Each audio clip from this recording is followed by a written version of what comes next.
In this video, you're going to learn 30 killer psychological marketing triggers that basically make people want to buy from you. I promise, by the time we're done here, you'll have way better skills to grow your business, so let's just jump right in. 1. Social proof.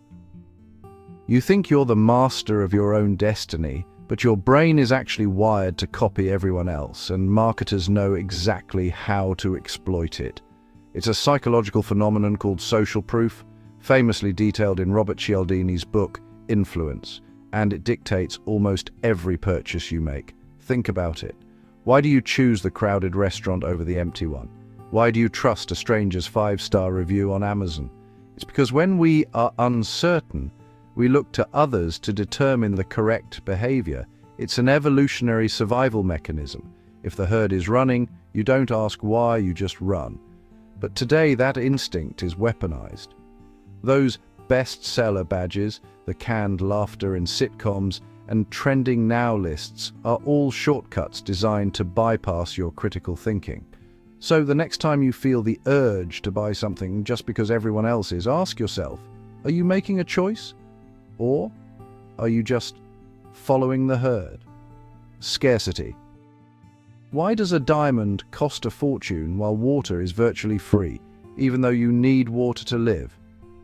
Researchers Wurchel, Lee, and Adewale proved this in a famous experiment involving chocolate chip cookies. They gave people 2 jars, one overflowing with 10 cookies and one containing just 2.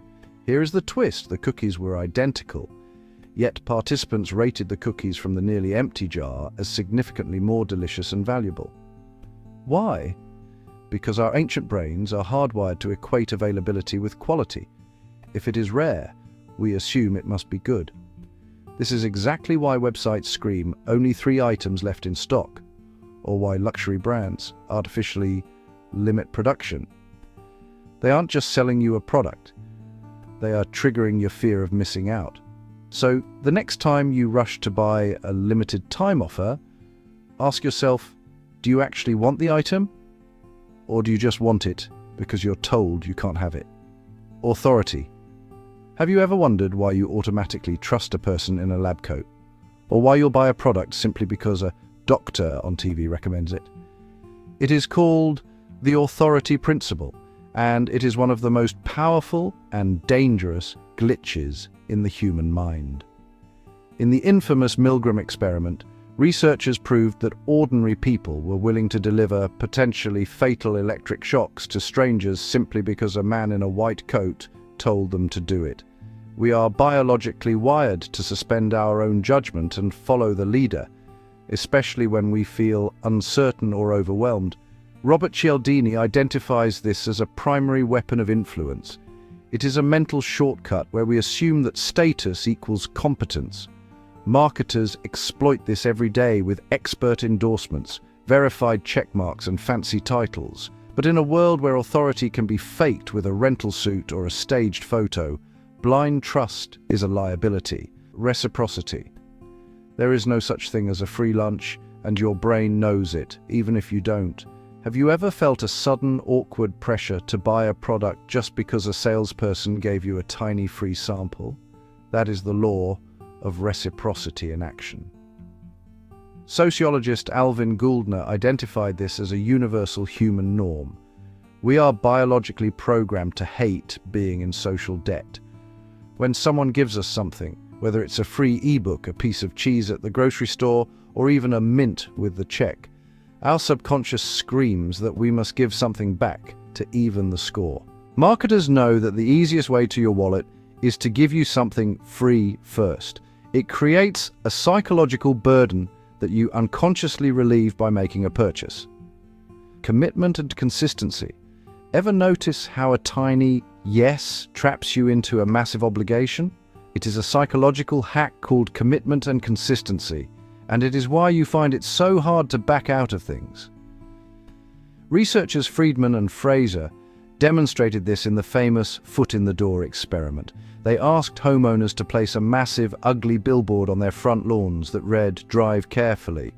Naturally, almost everyone refused, but then they tried a trick. They asked a different group to display a tiny, harmless window sticker first. 2 weeks later, when asked to put up the giant billboard, a staggering 76% agreed. Why?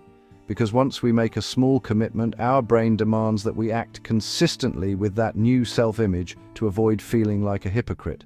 You see this everywhere. It's why websites ask for your email address before they ask for your credit card. They get you to commit a little, so you'll eventually commit a lot. So be careful with those small favors. They are often the invisible chains that pull you into a decision you never intended to make. Liking. Ever wonder why you are statistically more likely to buy a car if the salesperson claims to have the exact same hobbies as you? It's not a coincidence. It is a psychological weapon called the liking principle. Robert Cialdini revealed that we are biologically incapable of separating a message from the messenger.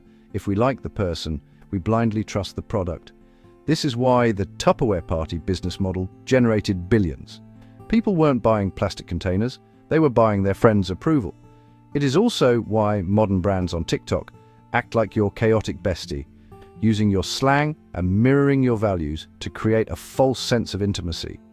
This triggers the halo effect, a mental glitch where our brains assume that because someone is attractive, funny, or relatable, they must also be honest and their product must be superior. You think you are analyzing facts, but you are really just falling for charm. So, next time you pull out your wallet for a cool influencer, ask yourself, are you actually buying the product, or are you just paying for the friendship? Emotional contagion. You think your mood is your own, but it is actually being engineered by strangers in a boardroom. This is the science of emotional contagion, a phenomenon documented by researchers like Hatfield and Cacioppo, which reveals that emotions spread between humans just like a biological virus. When you see a commercial filled with smiling, energetic people, your brain's mirror neurons fire, and you subconsciously mimic their expression and internalize their joy. It isn't just empathy, it is a forced synchronization. Brands exploit this because they know that feelings drive finances. Happiness makes you impulsive, while fear makes you seek security. That upbeat tempo in a clothing store or the somber piano music in a charity ad isn't background noise. It is a calculated transmission designed to alter your brain chemistry and align your wallet with their goals. Loss aversion. Here is a question that stumps economists. Why would you likely refuse a coin toss where you could win $150 but might lose $100? Mathematically, the odds are in your favor, but emotionally, you are terrified. This is loss aversion, a fundamental flaw in human coding discovered by Nobel Prize winners Kahneman and Tversky in their prospect theory. They proved that the psychological pain of losing is twice as intense as the pleasure of gaining. This primitive survival instinct is why you hold on to crashing stocks, hoping they will bounce back, and why you refuse to throw away clothes you haven't worn in a decade. Marketers weaponize this fear constantly. That 30-day free trial isn't a gift, it is a trap designed to make you feel ownership. Once you have the product, giving it back feels like a painful loss rather than just ending a trial. So look at your life and ask yourself, are you playing to win or are you just playing not to lose? Anchoring. Your brain is terrible at determining the actual value of anything, and here is exactly how businesses exploit that blindness. It is called the anchoring effect, a cognitive bias discovered by psychologists Tversky and Kahneman. Basically, the first number you see acts as a heavy anchor that drags your entire judgment toward it. That is why luxury stores put a $10,000 handbag in the window, not because they expect you to buy it, but so the $500 wallet inside looks like a bargain in comparison. It is a relativity trap. When you see a suggested retail price of $100 crossed out next to a sale price of $50, your brain registers a $50 gain rather than a $50 expense. You feel smart for saving money, but you are responding to a reference point that might be completely made up. Decoy effect.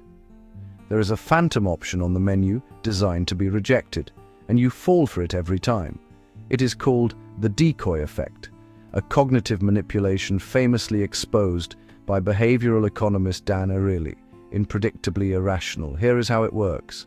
Imagine you're at the movies A small popcorn is $3 and a large is $7. Most people choose the small to save money, but then the theater adds a medium for $6.50. This new option is the decoy. It is objectively a bad deal, costing nearly as much as the large for way less food. But its purpose isn't to be sold, its purpose is to mess with your math. Suddenly the large isn't expensive. It is now a smart upgrade for just 50 cents more. The decoy shifts your focus from how much am I spending to how much value am I getting, tricking you into buying the most expensive option. Endowment effect. Why is your beat-up old car worth thousands to you but worthless to a buyer? You are suffering from the endowment effect, a psychological bias discovered by Nobel laureate Richard Thaler that makes us irrationally overvalue anything we feel we own. This is the exact reason why car dealerships push for test drives and why software companies offer free trials. They aren't being generous, they are hacking your brain. The moment you hold a product in your hand, drive it off the lot, or even spend time customizing a build-your-own sneaker online, a switch flips. You stop seeing it as something you might buy and start seeing it as something that is already yours. Once that ownership frame is set, giving the item back doesn't feel like a return. It feels like a painful loss. So when a company says try it risk-free, remember, the risk isn't to your wallet, it's to your psychology. You aren't paying for the product's value. You are paying to avoid the pain of letting it go. Narrative transportation. Facts do not change minds, but stories do. It is a psychological hack called narrative transportation, and it is the single most effective way to shut down your brain's critical defenses. Researchers Green and Brock discovered that when we are presented with facts or data, our brains immediately enter debate mode, looking for counter-arguments and holes in the logic. But when we are told a gripping story, that skepticism vanishes. We become transported into the narrative, mentally simulating the events and feeling the emotions of the characters. While you are busy getting lost in the drama, you stop questioning the premise. This is why the most successful commercials aren't lists of features. They are mini-movies about underdogs, romance, or adventure. They are using the Trojan horse strategy, wrapping a sales pitch inside a captivating tale to sneak it past your mental gates while your guard is down. Priming. You think you are the captain of your own ship, but you are actually being steered by invisible currents called priming. It sounds like science fiction, but psychologist John Bargh proved that your physical behavior can be hacked by simple words. In his famous Florida effect study, he had young students unscramble sentences containing words associated with the elderly, like grey and bingo and wrinkle. The result was terrifying. Those students left the lab walking significantly slower than when they arrived. Their brains had been subconsciously primed for old age, and their bodies blindly obeyed. Marketers use this constantly. It is why wine stores play classical music to make you feel sophisticated enough to buy expensive bottles, and why holding a warm cup of coffee actually makes you perceive strangers as having warmer personalities. These aren't just aesthetic choices.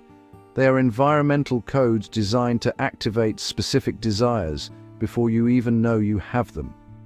Cognitive fluency. Why do you trust a recipe written in a clean, Arial font more than the exact same recipe written in a messy cursive? It sounds ridiculous, but your brain is currently falling for the cognitive fluency trap. Psychologists Reber, Winkelmann, and Schwartz discovered that the human brain is fundamentally lazy. It equates easy to process with true and valuable. This bias is so powerful that it affects your wallet in terrifying ways. For instance, studies have shown that newly listed stocks with easy-to-pronounce names actually outperform those with complex names. Why? Because if your brain has to burn extra calories just to read a name or understand a product, it subconsciously flags that thing as risky or wrong. Marketers know that complexity is the enemy of conversion, which is why the most successful brands simplify their logos and dumb down their slogans, we naturally move away from mental friction. Mere exposure effect. You think you have good taste, but you're actually just a victim of repetition. This is the mere exposure effect, a psychological phenomenon documented by Robert Zayonk that proves familiarity implies affection. Think about it. That pop song you hated the first time you heard it? After a week on the radio, you're tapping your foot. Why? Because to your primitive brain, seen before equals safe.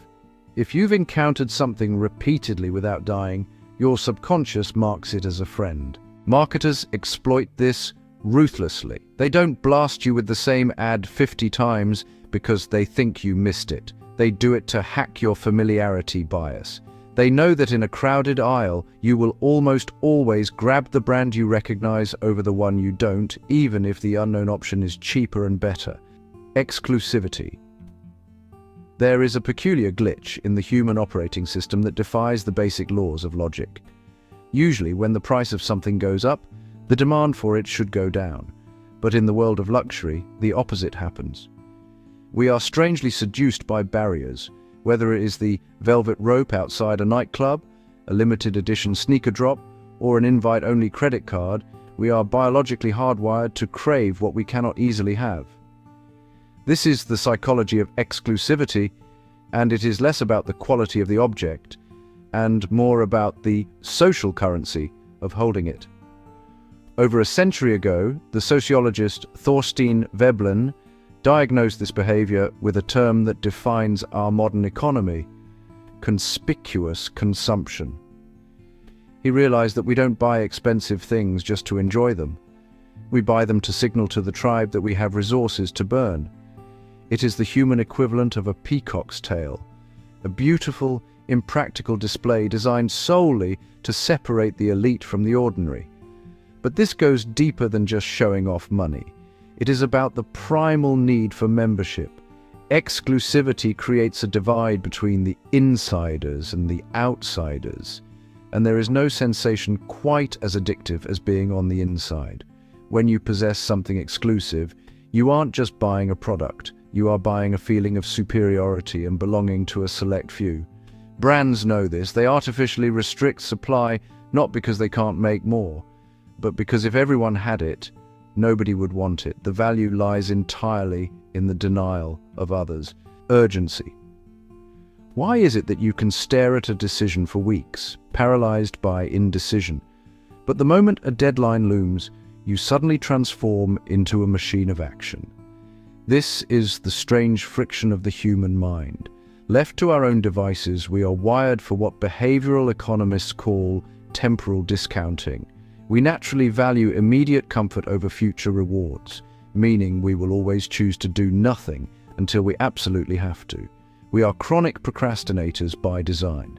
But the moment a ticking clock is introduced, the psychology shifts. A deadline hacks our operating system by threatening us with loss. We aren't actually motivated by the joy of buying the product. We are motivated by the panic of the window closing. Whether it is a flash sale or a countdown timer, urgency forces us to stop thinking and start moving, because the only thing the human brain hates more than spending money is watching an opportunity vanish forever. Belonging and identity, signaling.